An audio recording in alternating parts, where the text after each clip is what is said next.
Welcome. This is the Punk CX podcast. My name is Adrian Swinscoe, and I'm an advisor, best-selling author, Forbes contributor, and general explorer of the service and experience space.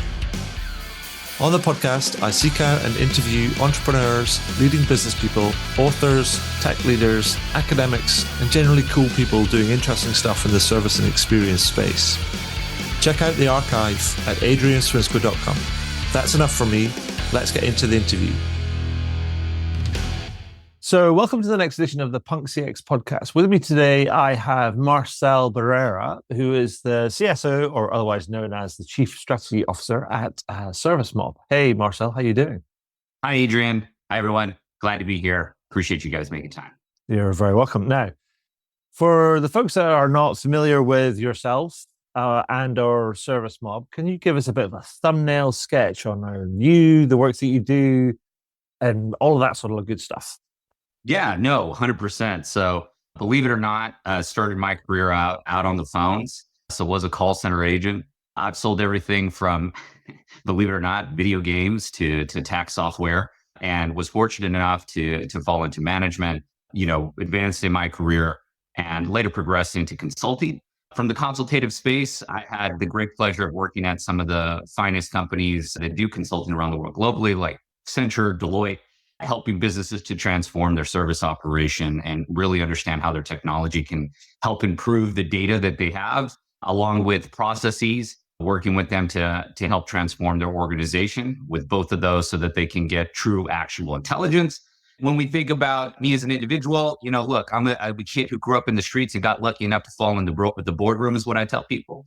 If you could tell from my, sweater that I'm wearing right now, even though I'm at my home office, I used to really love not only, the skateboarding, but also a little graffiti art. So I'm still a little, what I like to consider, punk hip hop in my mind, still a big kid. Mm-hmm. But, when we think about serviceM is really trying to do something revolutionary when it comes to how we think about customer service and support. And I think that what we're trying to tell the world is that we've been measuring things wrong. And what we're doing is we're helping businesses to transform the way they understand the data and understand the customer experience. And that's from everything from frontline agent all the way to all the enterprise analytics models that enterprises need to make better, faster decisions. Okay. So first of all, I should say that, I'm loving the top, although not something that I would kind of wear because I'm a fan of graffiti art. Graffiti for me is like, in many ways, truth from the streets, which is kind of cool. I've never been a skateboarder. I think I tried it, but it fell off too much. So I ended up kind of getting on a BMX more than that. So that was my thing.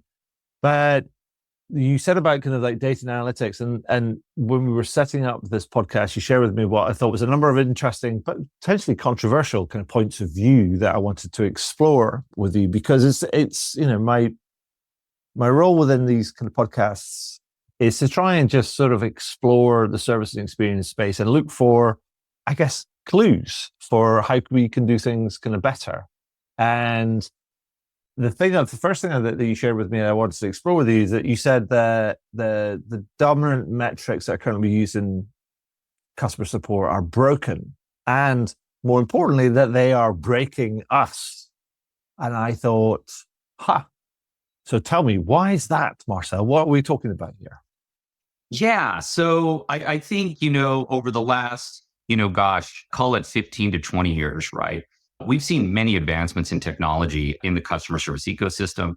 Venture capital has flooded the market with, I think, solutions that have ultimately created what I would classify as essential capabilities. These essential capabilities are all the technology that we utilize either to facilitate an interaction with the customer, annotating the interaction. Maybe we're using chatbots and AI. Maybe we're using workforce management, quality assurance, all these tools and systems that come into place, right?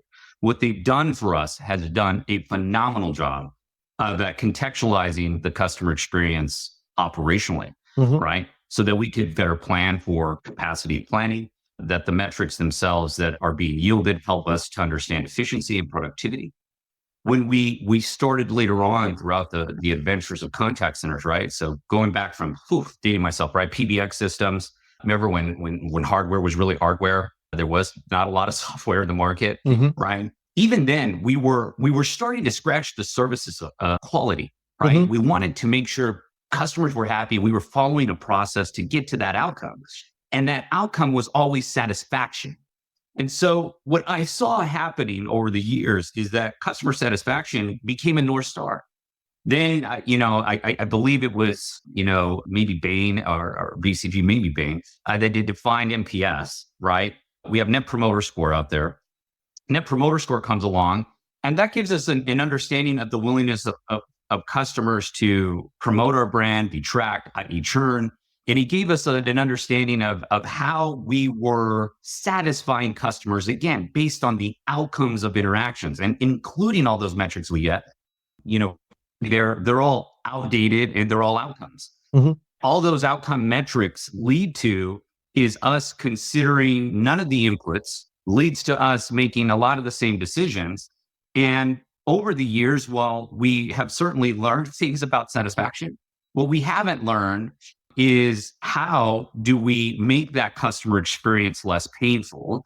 How do we reduce the level of effort customers take at scale? How do we prevent the hiring and uses of FTEs, i.e. agents, to solve all these massive issues?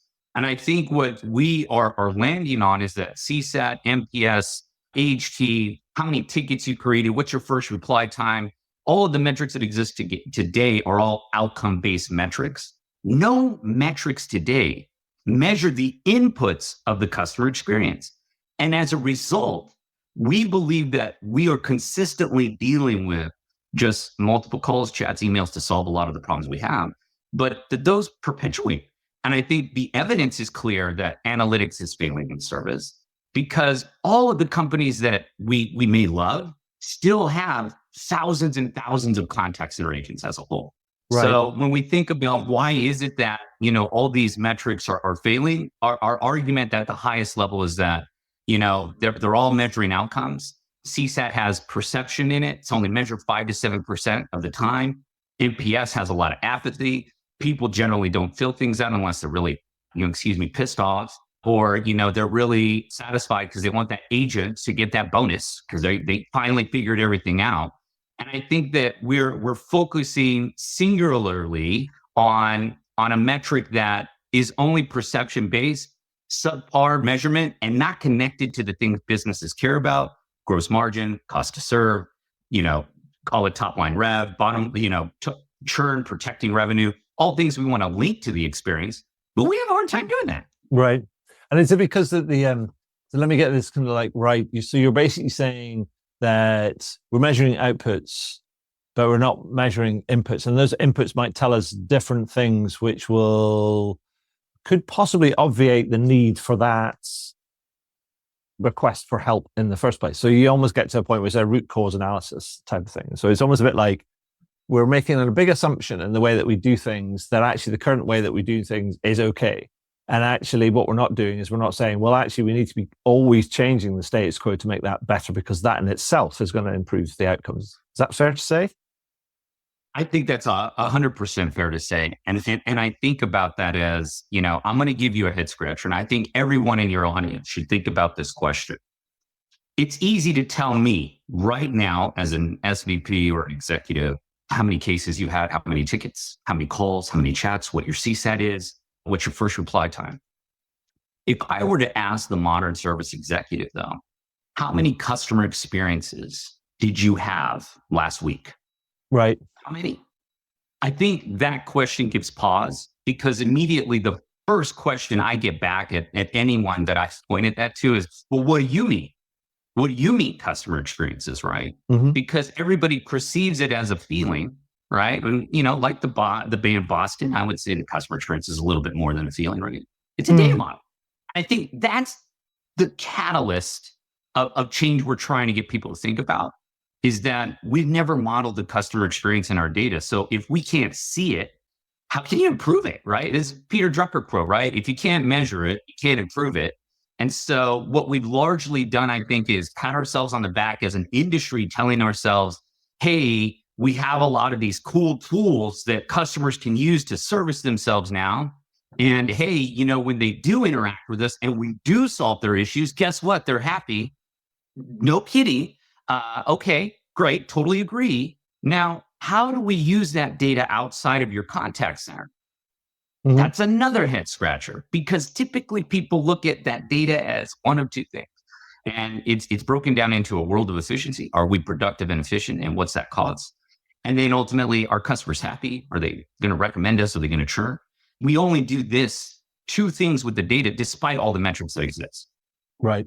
And I guess because the other thing that occurred to me when you were talking then was that maybe the thing that we should be measuring or thinking about how we measure, or at least investigating, is our ability to improve. And an ability to sort of to say, oh, we've seen this demand for help regarding this particular issue come in. That's your kind of input. But over time, I guess it's should we not be kind of thinking about, well, how good have we been at identifying the core issues that drive those sort of things, and then eliminating the cause of those core issues, so that then, which is a proxy for our ability to improve, to remove the need for help. Because I mean, there is this old saying that says the best customer service is no service at all, right? Yeah. I've heard that. I've heard that plenty of times. And here's what I would say.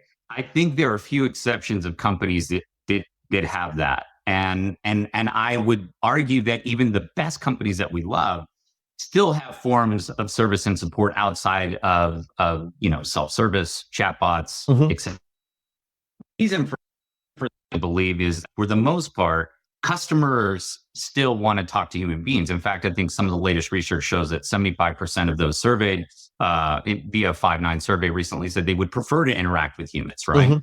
So there is a psychology, I think, in service and support, that we want to interact with humans. And then when we talk about, well, the best product shouldn't have any service issues, that's true. But we as humans, we break things, accidental or not. Hey, you may drop your iPhone. Hey, you may download the wrong app. Hey, something could happen on your journey across any variety of sectors. So at that moment when that happens, we should be prepared as an organization to understand what the most common experiences are, which ones are the most painful and prevalent. How are we addressing those outside of the organization? How do we interpret the data of service and support to action it? And I think that largely there's a lot of false positive metrics, including FCR. First call resolution in most systems is a matter of an agent closing the ticket, not really truly solving and preventing contact 2 and 3 as a follow-up, not truly working on that issue to prevent contacts for coming in again. So when we think about the metrics that we have, and we think about service organizations as it comes to, well, the best service is no service, man, that would be a dream, right? I think we're really at an age where, if service is needed because of an event that either the business or the customer caused, we should be really sharp on, can we solve that? Who can solve it? If we can't, why is it happening? What's the density of that effort that's being placed on the business and the customer? Mhm. And what does that effort lead to in terms of outcomes?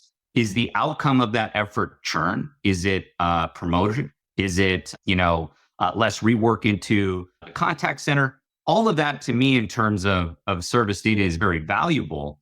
And I think that if you didn't have, and I'm not saying that this is being a little facetious with this, but I think service failures point to the optimizations that customers can see that we don't, in a lot of ways. And I think that customers give us North Stars sometimes. Mhm. And when people don't realize it, it's catastrophic.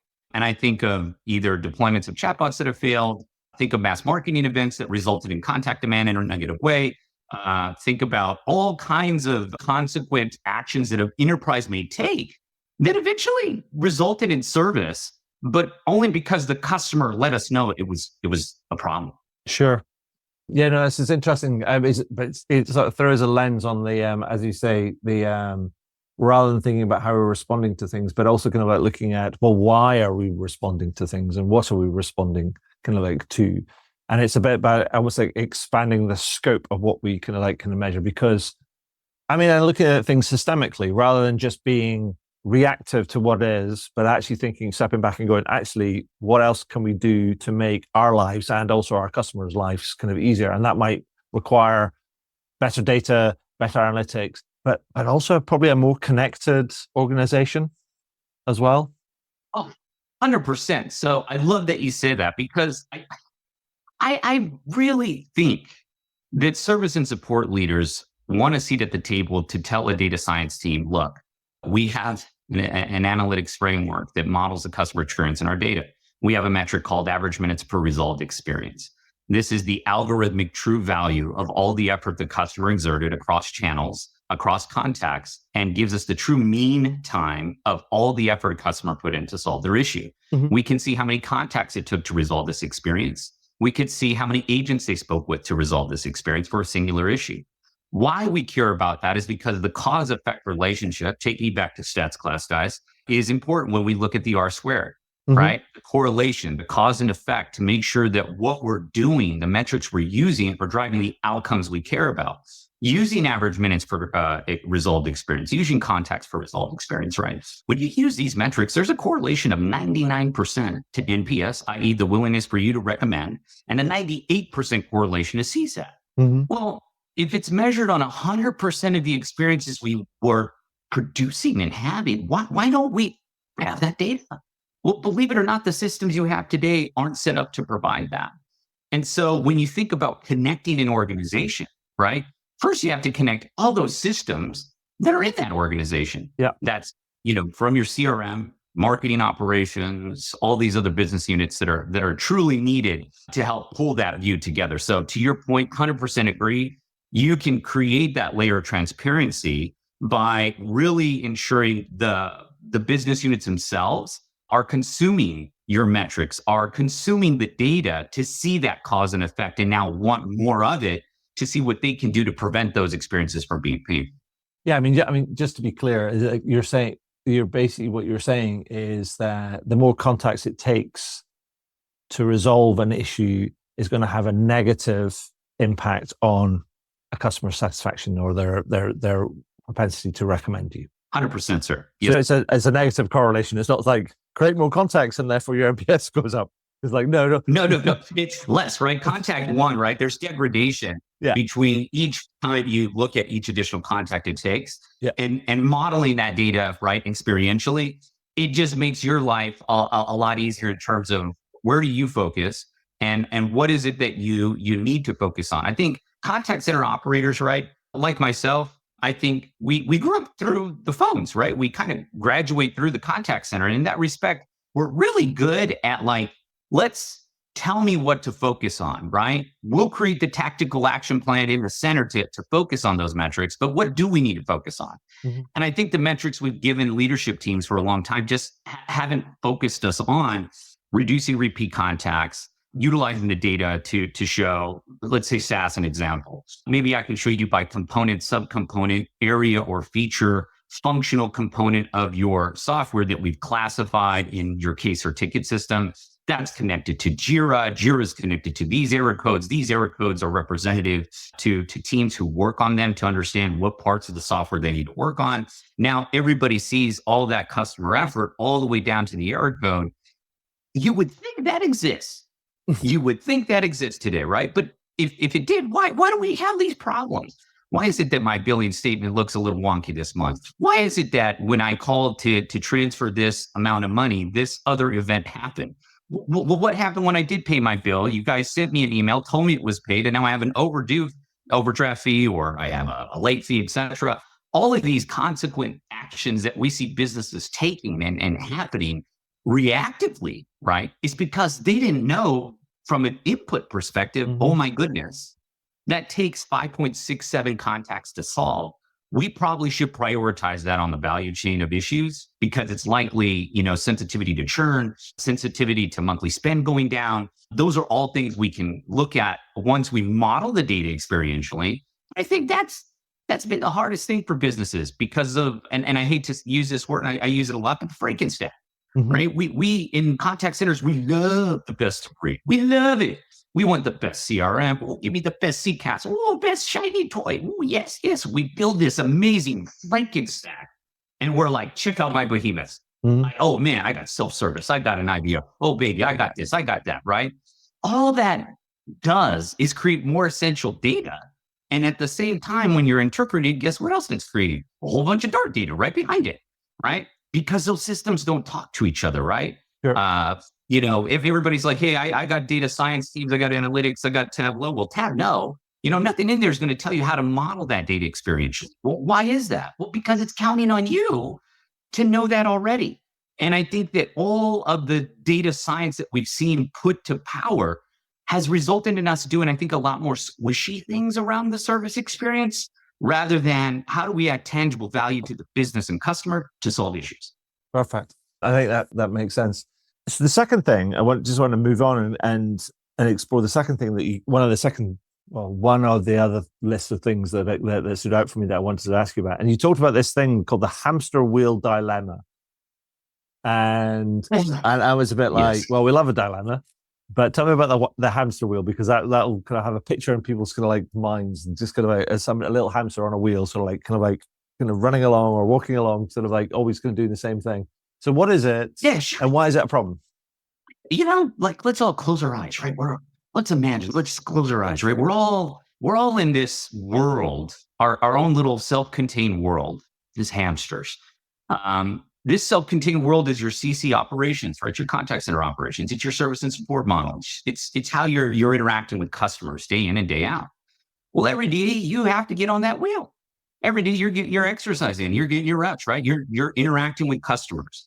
And during that interaction, you're documenting a lot of information, right? We're documenting what product you're calling in.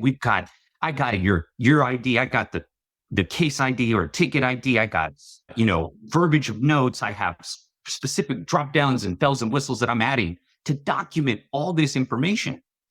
And then at the end of the day, these wonderful systems that have documented this information say, hey, guess what? We got reports all about that stuff you collected in our repo. Why don't you go in there and take a look at that data and see what you can do with it? And at the same time, while that data is, sitting in there and we're utilizing it, we begin to start to get away from being a hamster on the wheel. In a very similar way, we start to put up blinders.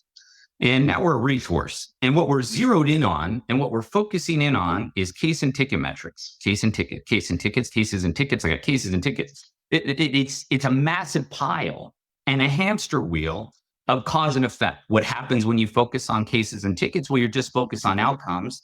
Believe it or not, the next day, the next month, the next year, you still have piles of cases and tickets that just continue to add up. And everybody's saying, well, we have reports and I have case intelligence. Great. It's again, I applaud these tools for documenting as much of that information as possible. How is it modeled experientially so that I can take this data, right? And say, this is painful prevalent for my customer. This is really difficult for customers to solve. And quite honestly, you, business unit, are responsible for some of this pain. Right. I think that's ultimately the issue. So yeah, I mean, so it seems that we're taking these kind of this data and this reports, but actually, as you say, it's like head down, trying to help us be almost like faster and better and cheaper at solving the problems as they currently are, but actually not thinking about the problems themselves. And almost 100%. like stepping back and going like, why is that a problem? And can we eliminate that problem, not just for ourselves, but also for our customers? And it's like, it's this the whole thing. I've talked to a bunch of people on the podcast before, and I'm a bit of a fan of systems sort of thinking, because what you're actually talking about, without actually addressing some of these things, all you're doing is you're just actually not eliminating what you could describe as being failure demand. I mean, things that you could take responsibility for, or rather, a lot of the stuff that happens, these requests for help from customers, come about because we as an organization haven't done our job well enough, or we've done a thing and it's not been perfect, and it's created this demand for help. And what we haven't been doing, we haven't been listening properly to be able to say, well, actually, can we do more upstream, as it were, to head off that that demand? Can we do more to help people help themselves, and therefore not kind of call on, support resources, which might end up being a waste of time in the big picture if we, whereas we could have actually avoided that if we'd done a bit more work up front to help people kind of like solve those problems or provide better instructions or whatever it might be. Sure, 100%. And look, think of it this way, right? A lot of what we're speaking about at a high level that we haven't really taken a deep dive on is, well, what's my sauce, right? Why you guys? What are you guys doing that's so different from an analytics perspective, right? So, besides the underpinning that we've spoken about, right? These need and desire to move towards this direction. One of the things that's important is that we rationalize that because all these systems don't talk to each other and all this dark data is being created, there's a lot of rot. There's a lot of redundant, obsolete, and trivial data that's collected. The current data set isn't modeled experientially across any industry, right? And that costs the global service and support economy roughly $502 billion annually. Okay. So when we think about the opportunity cost, it's significant. It is significant when it comes to exactly what you said, which is, Marcel, here's the strategy. Is this right? You're right. How do we do that? Well, we haven't largely thought about a word that we call ontology, right? Ontology is the science of reality, right? So it's the study of reality. What is real in our world? Data ontology, right, is extremely important. So think about the reality of how we look at the science of the data. How is it really used in the operation? How does it really get action? That has largely been a problem. The ontology of service and support has never been configured and set up to say, we need to take in all this data, right? None of these systems, Salesforce, all these wonderful companies that exist, they are great. While they're out there and there's plenty of solutions, they never sat down and said, guys, you know what, Adrian, you run a telephony. We're going to just make sure our data models talk to each other because it's a good idea, right? No one did that. Ontology, data ontology, is what we utilize as our secret sauce to define all the metrics, attributes, indicators across all the source systems of record, across what you can see and what you can't see, so that by industry, by business, the customers that are utilizing our platform are getting intelligence that means something to their business. And now we can incorporate data from other parts of that business. So that means marketing, that means success, onboarding, you name it, right? Think of any industry, travel, hospitality, banking, pharmaceutical, it doesn't matter. There's so many data points. They don't get introduced because the data ontology hasn't allowed them to.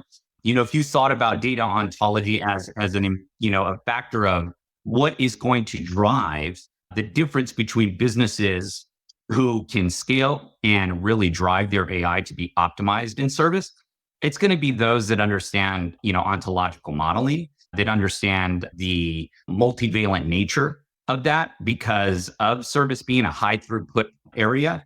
Service, in my opinion, is underutilized for data.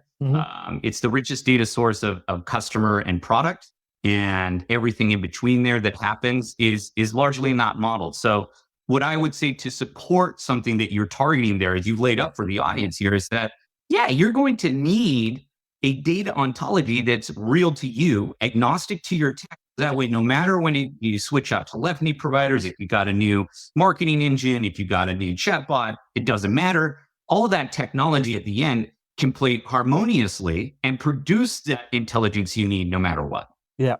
I mean, I think I think the idea of having a model of how things work rather than just responding to the data. So it feels like to me, it makes me think about analogies and quotes and stuff. And I love that. So I think in sort of images and analogies and things. And it feels like to me, like, so if, say, for example, you're driving a car, right? And when you get taught to drive a car, you don't get taught to drive a car by watching the dials on the dashboard. And you get taught to drive a car by looking ahead and understanding your environment and the conditions of the road. Because if you actually try and steer a car by just looking at the end of the bonnet, by the end of your vehicle, then you end up driving in the middle of the road or you don't see things that are coming down and you can't navigate hazards and stuff. And so what I mean is, what it feels to me like is that you're advocating for people to almost like to lift their head up and to look around and to understand this is the system and the model, the environment in which you operate, understand how it operates, how it interacts, your support or service or whatever interacts with product and marketing and sales and all these different sort of things. So you get a sense of what is and what isn't, and what you can, where the levers are and things. And because it also kind of makes me think about the flip sides, like I'm thinking about quotes and stuff, is that one of my favorite quotes recently is this one that's been attributed to Einstein, which says, if you give me an hour to solve a problem, I'll spend 55 minutes thinking about it and 5 minutes solving it. The problem is the inverse tends to be true in what happens in most organizations, and that most organizations don't spend enough time thinking about and understanding the problem, and they spend all this inordinate amount of time sort of fixing things. And actually, what we're saying is actually step back and realize you need to understand the game that you're playing and how it interacts with everything. And then when you do that through this ontological data modeling, you can get a better idea of where to put the spanner that's going to fix the problems, that's going to produce the real outcomes that matter, not just for your customers, but also for you and the overall kind of business. Oh, 100%. I think largely, executives for a long time when it came to service and support and in understanding where things sit, right? It's still a cost center and a lot of P&Ls. It's still viewed in supply chain in certain sectors. It's still viewed as a non-differentiator for as much as we want to say, you'll hear hundreds of brands say, we care about the customer experience. But at the end of the day, when you go into those centers, you see, how do we keep costs low? How do we prevent, these, customers from coming back for more? What can we stand up for self-service? How do we get rid of agents? How can we make sure that, things are easier for customers? We constantly ask ourselves all of these wonderful questions about what we can do. And I think largely the decisions we've unfortunately made, to your point, have been solutions-based. They're just like, how do I get more away from customers to give them more access to information to service their needs on their own? And how do I democratize that so that at scale, customers can really work through their problems and their issues through knowledge base, through chat, through other forms of media, which, look, there's always going to be a segment that will want that. I think the grander scheme of things is that even by the time, and I think this is true for all of us, even executives who are leading this charge, they themselves are also probably picking up the phone. And by the time they do that, they're out for automation, they're out for repeating their problems, and they're out in terms of their willingness to recommend. And so we have to be brighter. We need new metrics. We have to stop the hamster wheel, chasing cases, chasing tickets, chasing QAs. Guys, it's not working. I'm not saying it's not good. Don't get me wrong. Don't get me wrong. These things are important. As an operation, we need standards, we need consistency, we need a Kaizen approach to how we transform our service. We need to look at, TQM as a, total quality management, right? If you were to take that approach. I don't disagree with that. I just think that right, wrong, or indifferent. And I again think it's not service and support leaders. I think unfortunately tech has created a lot of that massive problem that we all deal with. Again, lots of essential capabilities, exceeding analytically, each one of them do okay on their own, but nobody's taking CRM data and throwing it in CCAS. No one's taking AI chatbot data and throwing it in their CRM. Nobody takes WFM data and puts it in their CRM system because they don't talk. So I think as we start to extrapolate and look at maybe a broader stroke here for you in the audience is that, look, Sam Altman recently said, if we thought about OpenAI and us as a successful company, I think there's going to be an ecosystem around us that is going to grow exponentially faster. And I think those are the companies that you want to partner with, those who are looking at data engineering, data manufacturing, data ontology, large ontological modeling, multivalent ontological blocks that are needed in a service and support environment. If you start to think about the use of how AI will be powerful, my argument is that service and support will probably be a leader. I think it will, because those use cases for everyone, in their minds at least, are all low hanging fruit. But until we really, and look, I think another company that's probably talking about this is maybe Palantir. But until we really look at data ontology, I think we're all kind of still scratching the surface of AI. And there will be more to get to once we really bring that into the way we think about service and support, the way we think about data across the enterprise, the way we think about making decisions.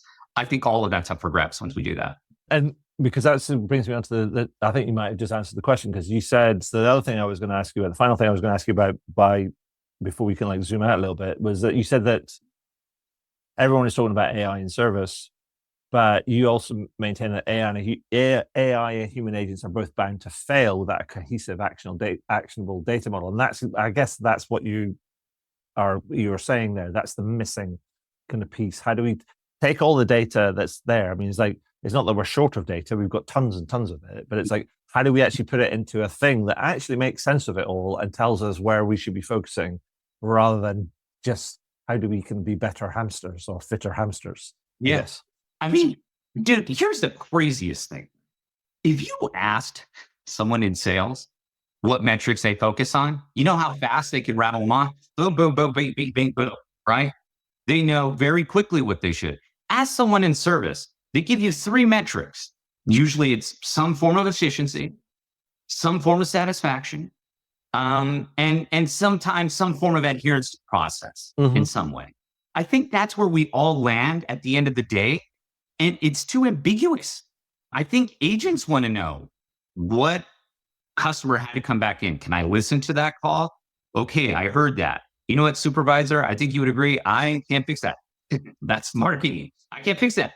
So yeah, you can hold me accountable for resolution here. Obviously, I didn't solve it, but how are we going to get this to Dave and his team in marketing operations so we can stop this? I think that level of granularity, it's hard. And customer effort scores are great. I look, again, another cool metric. What do you do with that? Hey, Adrian, customer effort score is 6.7, or let's go do something about that. I think it's roulette, and you never know if you're making the right decision. And I think that's why people, unfortunately, continue to try to tech their way out, not realizing you can't tech your way out of business process, right? Bad data is a result of bad business process. It's like the guy who argues at the ATM machine where he's like, well, I have more money than this. No, it's bad data, right? Bad data is a result of what? Well, you probably spent some money you don't recall, and or, in a consequence of value decision making, you're not making effective decisions because why? The data isn't telling you that. How many times, I'm sure, Adrian, you've heard, oh, I don't trust that report. Oh, well, we've built our own thing because analytics doesn't know what they're doing. Right. We do this with a distrust of information. And it's the oddest thing that we'll use this as a baseline for decision making. That's where I think, as a hamster wheel, yes, we got to stop. Let's slow down. Let's really rethink, what is the intention of support? And are we getting the efficaciousness that we would expect out of the data, the process, and our people? And if we're not, let's re-baseline things. Yeah, I mean, Ilka, again, it reminds me another quote. It's almost a bit like, that was a definition of madness is doing the same thing over and over again and expecting kind of better results, right? And we have to recognize that actually maybe the whole frame of how we do things is not accurate, and we need to kind of make, as you say, build a better kind of like model of understanding about how we do things and why we do things, and think about how can we create something which is better, which creates improvements and outcomes for all parties, both customers, both agents, but also kind of the business as a whole.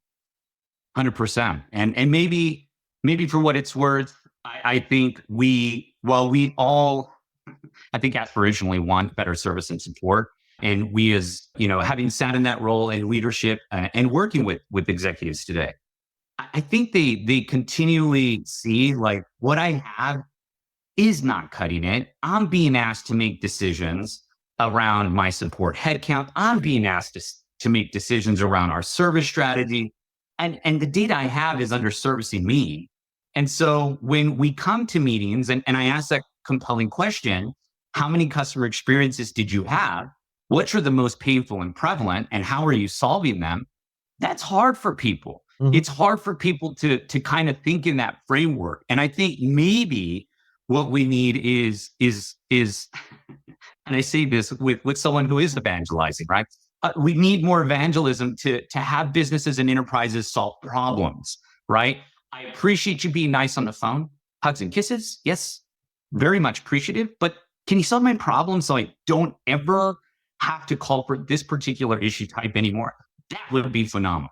Yeah. That would make me feel a lot better about the relationship I have with you. But also, I guess, I mean, another kind of question, like rather than just the number of experiences, because that, again, as you say, it can be a bit of a subjective thing. What do you mean by that? But if you ask a very simple question, which says, what's your mean number of contact requests that a customer has to go through before an issue is resolved? I think it feels like a harder question. It's a bit more an objective question.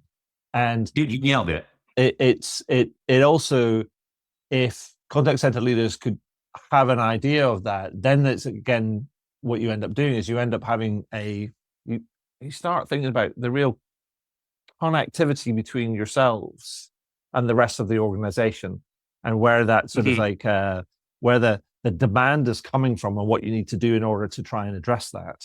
Yeah. And look, what you're saying, and this is for the audience here, guys, Adrian's talking about contact rate here, and in contact rate in the industry is really something that a lot of enterprises don't look at. Contacts divided by customers, guys.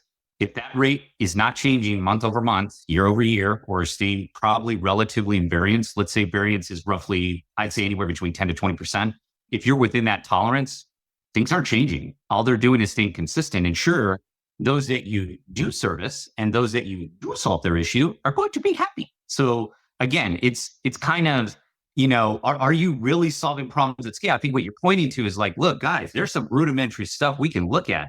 If we're not looking at the right metrics today to see that opportunity exists, then I think that probably is something that the entire industry needs to rethink about in terms of, again, equilibrium and what we should focus on. Yeah, I tell you what. So, Marcel, I mean, maybe it's to bring this to life, because this is like where the people can then get their heads around, like, oh, this is not just a conversation around ontological kind of modeling and things, but actually there's real application. I mean, do you have like an example of a brand or a couple of brands that you're working with that they've taken this approach, they've built this kind of like model of understanding, and this is what they've done, and this is how it's helped them, and this is kind of like how they're benefiting, because that then would bring the whole sort of thing to life, if you do have those examples. 100%. So, we worked with a travel and hospitality company, publicly traded. They were a startup when we made entry. We worked with them vigorously on just understanding contact centers as a whole. That matriculated into a variety of projects that ultimately led to our analytics platform being placed into their environment. Think of them as having a variety of technologies too, right? I think it's important that people think about, well, they probably just had one system. No, they did have a large CRM, right? It had voice, chat, email, and SMS routing to the agent's console. So all things were presented. They did have an analytics and business intelligence team. They did have workforce management. They still do, obviously, all these things they have. Quality assurance, I think Medallia, even for, NPS, all of the systems that they had, and even reducing the level of technologies and integrating and federating their data, still were suffering from contextualizing, well, in the hospitality world, which properties are driving the most contacts? Which online travel agents are driving the most painful and prevalent issues? Which agents are having a hard time solving issues? And which sites in my grander world of service footprint, both internal and BPO, which ones are having a hard time servicing, right? Where should I route more demand? Who's going to be more successful at solving those issues? And I think what we were able to do for them is, one, through a migration, they were moving from one chat provider to the next. We had defined that data ontology, as I mentioned up front. So even though they moved, we worked with their vendors to ensure that the enrichments were there. We verified business process to produce the data we needed. Improves things like, look, in a world of CRMs and tickets, connecting, ticket data to channel data is tough. Believe it or not, it doesn't work as effectively. It's great for email and chat usually. For voice, it's horrible. So we first helped him enrich that. From there, right, we enrich the data and we stand it up. Well, we got all this intelligence, Marcel. Tell me what's happening. Well, agents are logging in and they're seeing week to week what are the most painful, prevalent issues they can't solve. Team leads are now seeing at scale which agents they need to focus in on for which issue types. Supervisors, managers, all the way up the chain are now looking at metrics that, we provide, such as, fix rate, the percentage of algorithmically, right, measured, the percentage of contacts that you solve as a contact center agent that take no additional contact to solve. So we can see that in the data. Adrian came in for contact reason A. He spoke with Marcel. It wasn't solved. He came back in, spoke with Bob. Bob solved that. We could see that in the data. Agent didn't have to come back and talk to us for that. So now agents are seeing which issues they're driving rework and repeat contacts. We have very unique data models that we present to our customers. And so these analytical models help to prioritize speed and effort. They help them to show a statistical representation of that effort, right? And how many standard deviations from the mean is a particular contact type? Not something you hear about in a call center world often. And so we take that data point and we plotted it with all the rich data that a customer needs, right? That could be from Jira for a SaaS business, could be a booking engine for a travel hospitality business. And we intercalate that with all the service systems data to tell them, hey, guess what? These properties and these contact issues are the most painful. So let's go in and let's put in a tiger team in place to come in and focus in on those. So what we did is we made our recommendations, and because we are a SWAS, not a SaaS, right? A lot of SaaS loves to give you the keys and say, hey, here's the Lamborghini, good luck, don't crash it. We're going to help you. We're going to sit with you and we're going to help you see, well, how do I look at this data? What should that conversation be? Can you come to the meeting, talk with this team, let's work through these models and say, what is the next steps that we take given that services provided this? Now we're working with our business teams to help prevent those issues. And so now we're targeting specific booking engine failure codes. We're working with online travel agents about specific experience types that are hard. So think about intranight moving, right? If you're at a hotel and you got to move into property, but you didn't book with that property and you book with an online travel agent, guess what? That's painful for a lot of hoteliers. So we help them to identify where are the changes, what would help us enrich the data to prevent that? What do you need on your side? And now we've reduced the number of contacts into the center. So over time, we're reducing contact rate. Agent tenure is improving. We're getting faster at solving those problems. So our mean time that it takes us to solve those issues, along with contacts, is getting better. And so a trajectory of roughly 721 FTEs was projected over the year of 2023. They landed at 383 today. This is despite growing revenues, incremental stays increasing, more book nights. You would think that means more service demand. It doesn't. What it translated to is we fix the problems. Guess what? When people go to Chicago, they love it. It's a great stay. When they go to Miami now, when they're going to Mexico City, when they go to Barcelona, it's fantastic. The contact rate is really reduced. And so we didn't need to hire 200, 300, 400 additional FTEs. That cost savings for them was roughly $5 million. And that doesn't include, remember, we don't have to go trade. I don't have more technology costs. I don't have more contacts. All of those things make them stickier with customers and make their operation better, faster, and stronger, and making decisions about that customer experience. Awesome. That's good and really impressive by just kind of like being more tuned in to what is actually going to going on and fixing the fixable problems that are causing that extra demand. And 100%. And in the end, you end up making people's lives easier, making customers' lives easier, kind of like saving costs on employees, which you can, and gives you more choice in what you can do about how you want to improve things going forward. Yeah, and look, in the end, you're always going to have new customers, right? You're always still going to have service demand. You're going to have new products. You're going to have new services. There is an equilibrium to that metric we were talking about earlier, contact rate. You should be at. What has your contact rate been? Now let's measure, how can we get it down and bring it down to keep it there so that we can't attribute one contact to every customer. We can't attribute two contacts to every customer monthly. That should be where we focus, recognizing that we will always need to interact with customers. We will always be providing support. But should it be painful? Should it be prevalent issue? Should it be something that over time we get better at and have a consistent visibility to, so that our operations and our business units can together work to reduce that effort? Perfect. So let's zoom out a little bit, Marcel. I'm just kind of conscious of your time and our time, as it were. But let's kind of you're deep in the analytics kind of words, but let's zoom out a little bit and say, the service and experience space is undergoing some massive changes, for all sorts of different kind of reasons.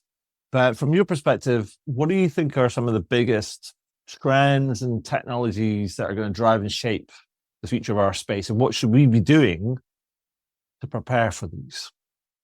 Wonderful. I think it's interesting time, right? We spoke about, data ontology and data manufacturing.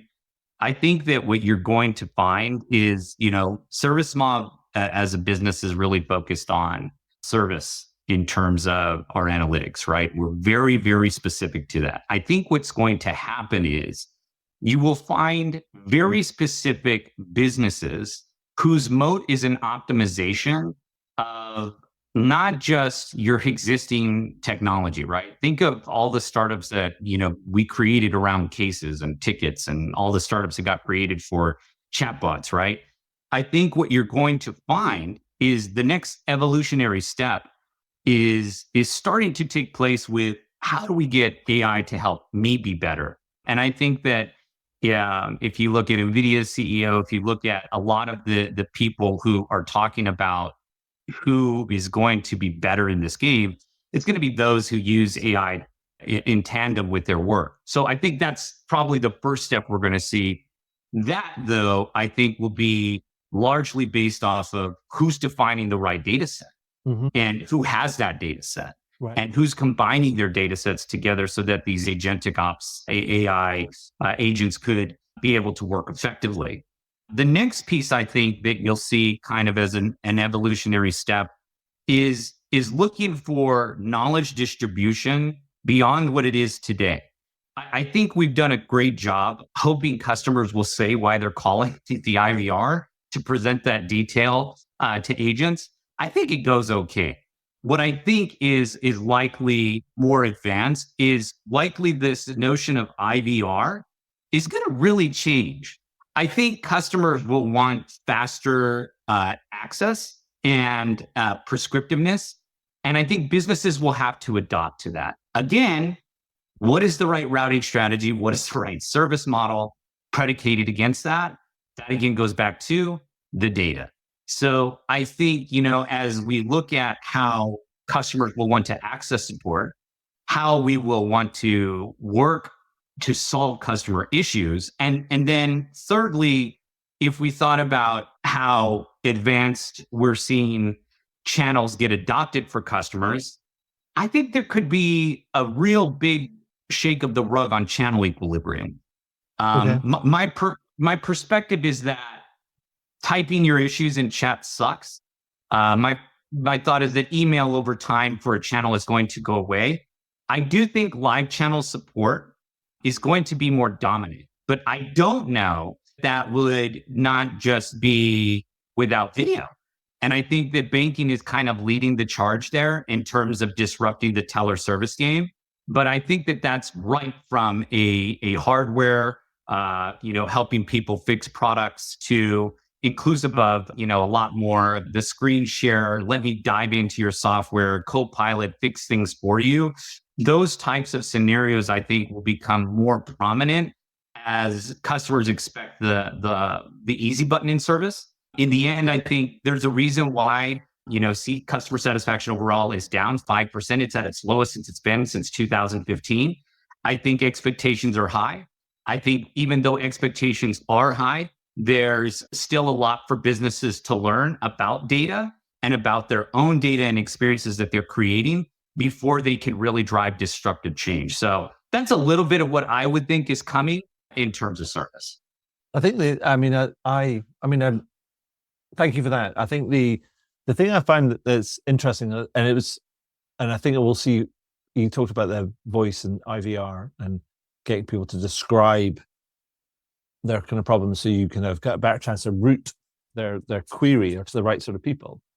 And it reminded me of, I had a conversation with the folks. It was Paul Adams actually from Intercom, who's the CPO over there, and they've been able to produce some really very impressive sort of burst resolution or high resolution rates with their technology. And one of the reasons they did that is because they spent a lot of time at the front end understanding what the question was, because that's where there's a huge amount of variety around getting somebody to describe the problem, so you can actually, and then almost interrogating that, so you actually really zone in on kind of like, what is the kind of question that you're really asking.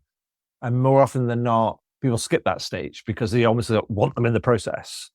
And it's all like, but as you say, that you talk about manufacturing data. Well, maybe that's the thing, is that you end up having to use these tools to manufacture, to gather that data so that you can interpret it and then interrogate it, but then also kind of like understand who's the right person to route the customer to, but then how can you use that kind of data then to almost provide a preview to the agent that they're going, the customer's talking about this. So you're kind of like ready to go, kind of like as soon as they're coming through, rather than them coming through and you go, so tell me what the problem is today. Or our system tells me, but rather than being our system tells you spoke to our kind of bot, and the bot kind of tells me that this is the problem. Is that right? And they go, yes, okay, fine. Let me kind of figure that out for you. And that's just a huge time-saving, effort-saving sort of like initiative. But because if it results in faster and better outcomes for the customer, then it's worth the investment, surely. Oh, yes, 100%. I agree. I think, how we model this data again is going to be critical. That would be a big piece of the value chain. I know that a lot of customers love the continuous conversation model. We're even helping customers, use their tech as well. Like, we figured out how to forecast and build that, from a staffing perspective, because continuous conversations are very difficult to staff and forecast to. So as you think about how they are going to use their technology to interpolate, what are the verbatims? What is being said that could be interpreted as a true problem? How do we take that true problem and then make that concrete evidence for those business units to understand is a big piece of the value chain. I think, bigrams and trigrams of word clouds are awesome for sensory of like, well, what are customers telling us? Now, how do we pour concrete on that with a representative input of metric that says, okay, now that I binded these two together and I have those here, what was that effort? And is it painful enough that I should talk with marketing about it? Or should it, oh, well, it's not. It happens a lot. It takes 2 seconds for us to solve. We're going to solve it. We'll keep taking these. We'll figure out an automation step that we can put into place so that customers can do that on their own. Mm-hmm. Those are things that we can help to figure out. But I think, like you said, right, everybody is stepping into this game. There are going to be a lot of new essential capabilities that enter the market. And I think, when it comes to the end-to-end analytics, my friend, I think all of us could do with less effort at the end of the day. So that's my hope that serviceM is bringing that. Fantastic. So, Marcel, before I ask you kind of some quick fire wrap-up questions, is there anything else that you'd like to add or highlight that we've missed out? No, I think we've hit a lot of home runs here for the audience. So cool. So let me let me ask you the first kind of quick fire question, and that is, I like to boil things down, and I like to ask people, what is their best advice to someone listening in that wants to improve their customer, agent, or employee experience? And the way I've been doing that recently in recent months, as it were, is asking them to complete this sentence. And the sentence is, if you want to improve your customer or employee experience, Marcel says, do this, ... Complete that sentence, Marcel. I would say you need to measure customer effort and you need to measure tenure. Those things have a tremendous relationship on the floor of how the agent feels. Highly tenured agents typically means they love where they work. They're good at what they do and they feel appreciated. So average floor tenure is something you should be looking at consistently. And then on the opposite side, because we want to make sure that we're meeting customers on the channels that they present their issues on, and we want to reduce as much as possible the effort they take. I would argue reducing customer effort or focusing on customer effort as an enterprise, right? So focusing on average floor tenure and focusing on customer effort, those two things have great ripple effects. Reducing customer effort means better loyalty, less churn, less service contact demand, average floor tenure, less recruitment costs, less technology costs, higher, adaptability for those people to get into other business units for promotions. I think we create this very harmonious world that when you focus on just effort and, tenure, those two things go a long way. Fantastic. And now, second quick fire question is the punk question, obviously. And so, what company or brand do you think takes a more of a punk approach to customer experience, or somebody who's leading their field? Do you think, yeah, that's brilliant because of their approach? So I've always had a company that I think, as a parent, I'll lean there. I'm going to lean in on a parent. As a parent, there's one thing that you go through when you have 5 kids. It's shoes. And as a parent, buying shoes, trying on shoes galore. The one company, even though its parent company is a little bit different, I would say Zappos has always consistently been a great company. The return process has always been seamless. If you have a question about fitting, they'll take the time. Their goal isn't to try and sell you anything. When you do call service and support, there is no cross-sell, upsell. Their goal is to simply ensure that you're having a good experience and that your feet are comfortable. I think it's hard for me to think of an experience that I had that was really bad. I'll say never got a wrong box of shoes, go Zappos. Always able to, believe it or not, return shoes that went unworn because, we forgot we had them. And they're like, yeah, just send them back, no problem.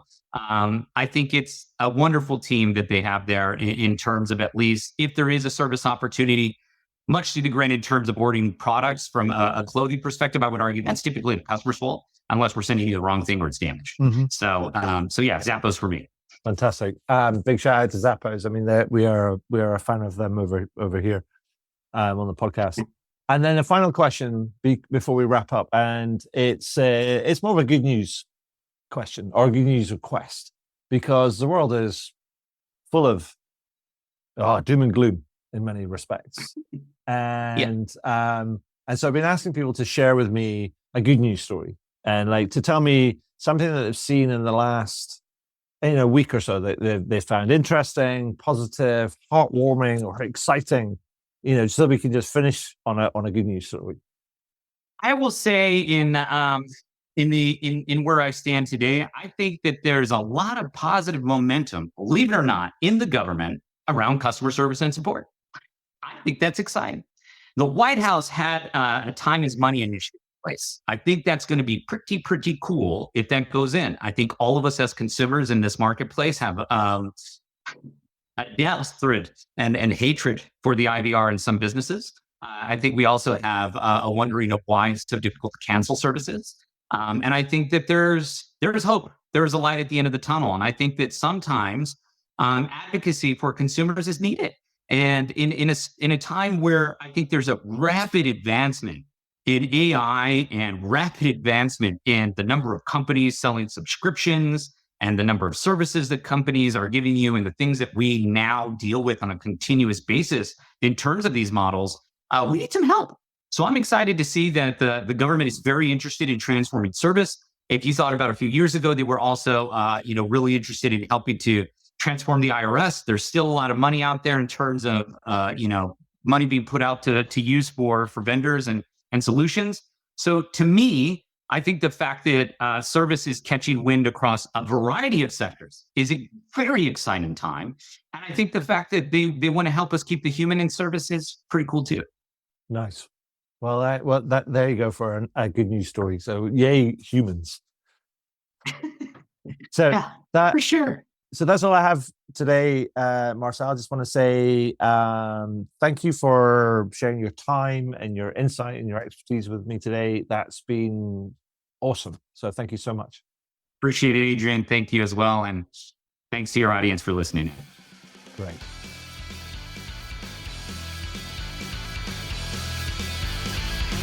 Wow, what a great interview. I hope you enjoyed it. I know I did. Find out more about me and the work that I do at adrianswinscoe.com. Do leave a review on your favorite podcast platform. And if you have any comments, feedback, or questions about the podcast, then feel free to send me a message to podcast@adrianswinscoe.com. And do tune in again. Thanks very much.